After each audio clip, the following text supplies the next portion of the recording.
As grid shells são estruturas bastante atrativas do ponto de vista estético, permitindo grande liberdade de design, aspecto ao qual conseguem aliar uma boa eficiência estrutural, vencendo grandes vãos com quantidades reduzidas de material.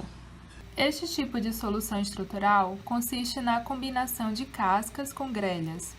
A sua capacidade de carga resulta na sua própria configuração no espaço tridimensional, funcionando como uma casca de espessura reduzida, na qual a aplicação de um carregamento distribuído provoca apenas tensões normais e de corte no seu plano, uma vez que a rigidez de flexão é muito pequena e pode ser desprezada. A principal mais-valia desse tipo de solução estrutural consiste na grande liberdade de design que lhe está associada, possibilitando a criação de formas variadas e inéditas, o que é extremamente apelativo tanto para arquitetos como para engenheiros. Permite ainda fazer um aproveitamento dos espaços de forma muito eficiente. Outra característica favorável às grid shells é a sua considerável eficiência estrutural, uma vez que são estruturas com boa capacidade de carga, conseguida com quantidades reduzidas de material.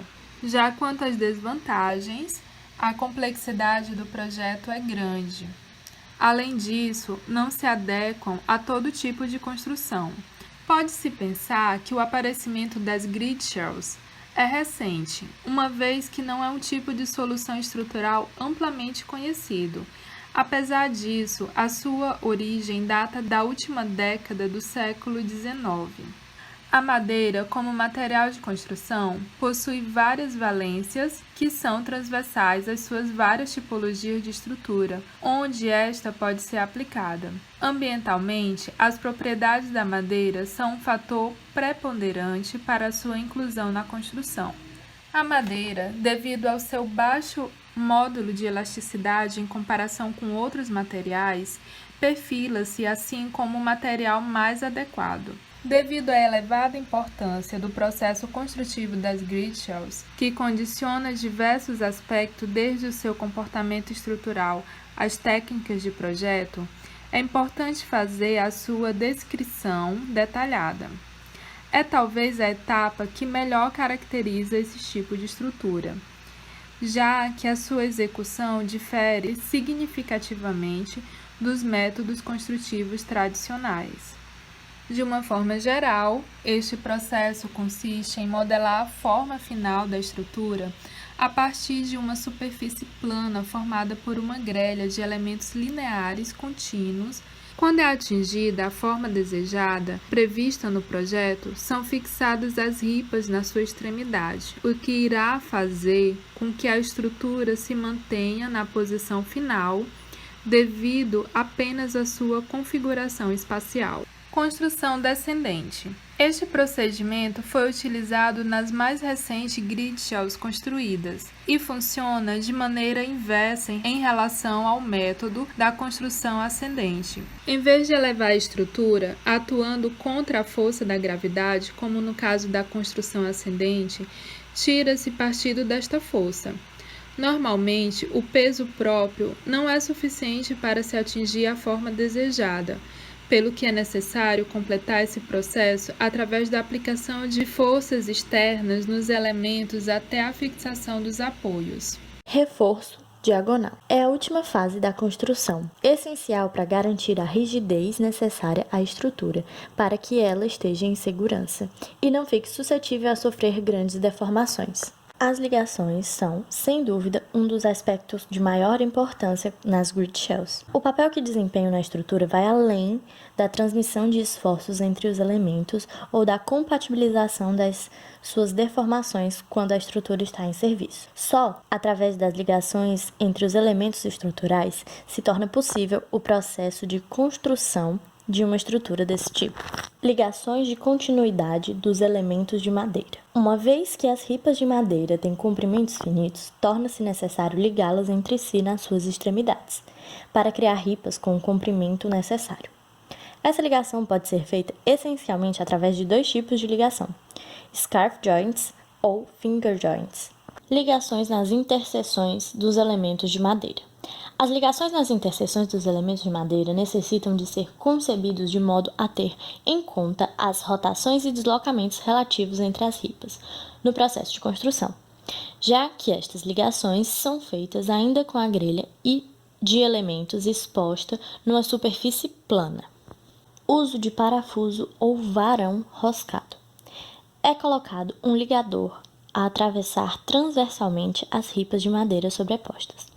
Para ter em conta, o processo de construção é deixado livre, sendo apertado quando a grelha estiver em sua posição final. Para possibilitar o deslocamento relativo entre as ripas durante esse processo, é criada uma folga na abertura onde é colocado o parafuso, o que reduz a capacidade resistente da secção, sendo este um aspecto negativo desse tipo de solução. Uso de placas aparafusadas. Essa solução permite evitar a criação de abertura nas secções transversais das ripas.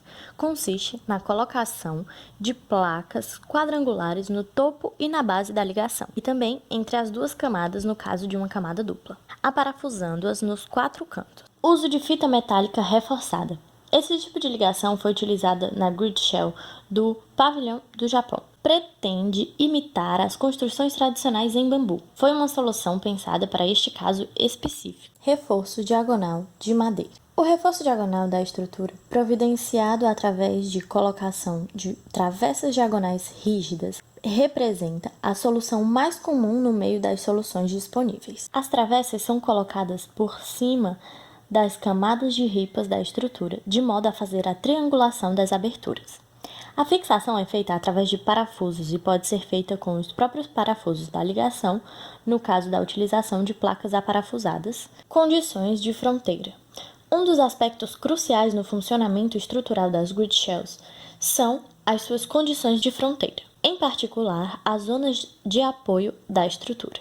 Estas zonas de apoio garantem a fixação dos elementos de madeira ao resto da estrutura ou ao solo, e elas que fazem com que os elementos estruturais se mantenham em posição. A definição das zonas de apoio de uma grid shell é variável de caso para caso, pois influenciam de forma direta na geometria da superfície, sendo definidas de acordo com a forma pretendida para a estrutura. Os apoios de madeira lamelada, colada e os arcos de madeira são soluções mais simples de executar e que permitem manter o aspecto tradicional da estrutura. Comportamento estrutural. Enquadramento. As grid shells são estruturas que diferem bastante das estruturas convencionais, pelo que o seu comportamento estrutural é peculiar e torna-se algo complexo de compreender para quem não está devidamente enquadrado no tema. Estruturas espaciais. Para vencer grandes vãos e quando são necessárias estruturas com considerável elevação em relação ao nível do solo, por norma, recorre-se a estruturas espaciais, pela sua eficiência estrutural. Existem, fundamentalmente, 3 tipos de sistemas estruturais dentro das estruturas espaciais. Essa distinção é feita em função do tipo de esforço que está predominantemente sujeito. Dessa forma, distinguem-se as treliças, concebidas para resistir a esforços de flexão, os cabos, para resistir a esforços de tração, e os arcos, solicitados à compressão. Tanto as cascas como as membranas são tipologias de estruturas espaciais com rigidez de flexão pouco significativa, devido à sua pequena espessura.